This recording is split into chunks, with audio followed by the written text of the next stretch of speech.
Ketika dakwah, Nabi Saleh As memperingatkan mereka agar jangan menentangnya dan agar mengikuti ajakannya beriman kepada Allah yang telah memberikan mereka rezeki yang luas dan penghidupan yang sejahtera. Diceritakan kepada mereka kisah kaum-kaum yang mendapat seksaan dan azab dari Allah karena menentang Rasul-Nya dan mendustakan risalahnya.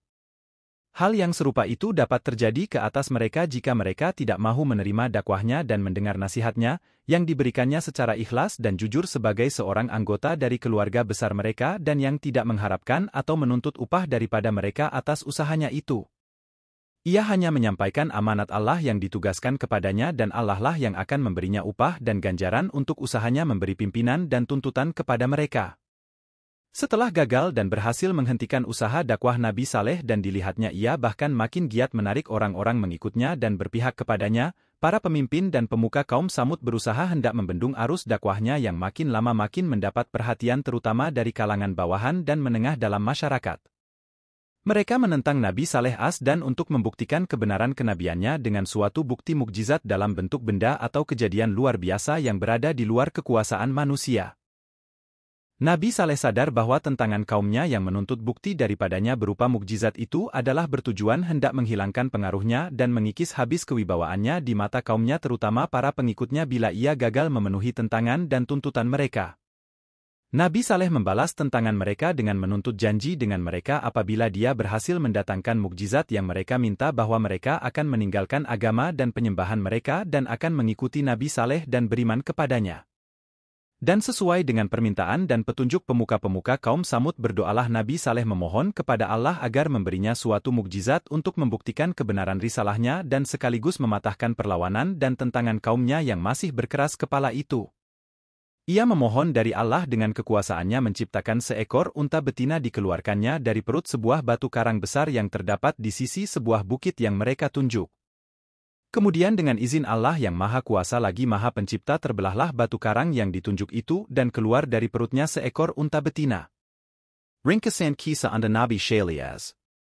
Dengan menunjuk kepada binatang yang baru keluar dari perut batu besar itu berkatalah Nabi Saleh kepada mereka, inilah dia unta Allah, janganlah kamu ganggu dan biarkanlah dia mencari makanannya sendiri di atas bumi Allah. Dia mempunyai giliran untuk mendapatkan air minum dan kamu mempunyai giliran untuk mendapatkan minuman bagimu dan bagi ternakanmu juga dan ketahuilah bahwa Allah akan menurunkan azabnya apabila kamu mengganggu binatang ini.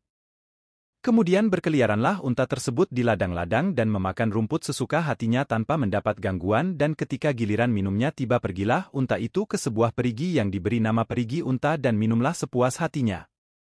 Dan pada hari-hari giliran unta Nabi Saleh itu datang minum, tiada seekor binatang lain berani menghampirinya, hal mana menimbulkan rasa tidak senang pada pemilik-pemilik binatang itu yang makin hari makin merasakan bahwa adanya unta Nabi Saleh di tengah-tengah mereka itu merupakan gangguan laksana duri yang melintang di dalam kerongkong.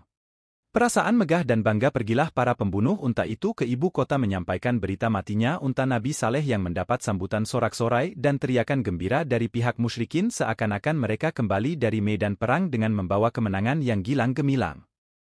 Berkata mereka kepada Nabi Saleh, "Wahai Saleh, untamu telah mati dibunuh, cobalah datangkan akan apa yang engkau katakan dulu akan ancamannya bila unta itu diganggu, jika engkau betul-betul termasuk orang-orang yang terlalu benar dalam kata-katanya." Nabi Saleh menjawab, aku telah peringatkan kamu, bahwa Allah akan menurunkan azabnya atas kamu jika kamu mengganggu unta itu. Maka dengan terbunuhnya unta itu maka tunggulah engkau akan tibanya masa azab yang Allah telah janjikan dan telah aku sampaikan kepada kamu.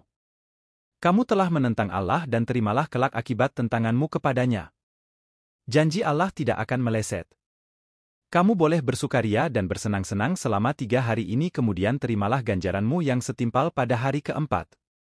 Demikianlah kehendak Allah dan takdirnya yang tidak dapat ditunda atau dihalang. Saat Nabi Saleh memberitahu kaumnya bahwa azab Allah yang akan menimpa di atas mereka akan didahului dengan tanda-tanda, yaitu pada hari pertama bila mereka terbangun dari tidur, wajah mereka menjadi kuning dan akan berubah menjadi merah pada hari kedua dan hitam pada hari ketiga dan pada hari keempat turunlah azab Allah yang pedih.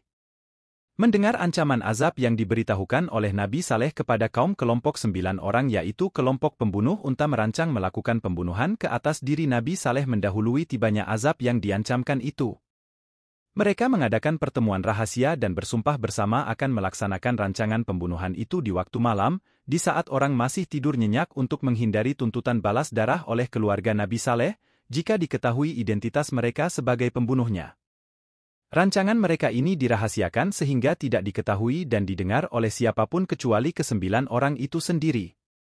Lihatlah betapa kaum Samud menjadi binasa, hancur, bahkan tersapu bersih di atas bumi karena dosa dan pelanggaran perintah Allah yang dilakukan oleh beberapa orang pembunuh unta Nabi Saleh. Disinilah letaknya hikmah perintah Allah agar kita melakukan amar makruf, nahi mungkar. Ini karena dengan melakukan tugas amar makruf nahi mungkar yang menjadi fardu kifayah itu, setidak-tidaknya kalau tidak berhasil mencegah kemungkaran yang terjadi di dalam masyarakat dan perlindungan kita telah membebaskan diri dari dosa menyetujui atau merestui perbuatan mungkar itu.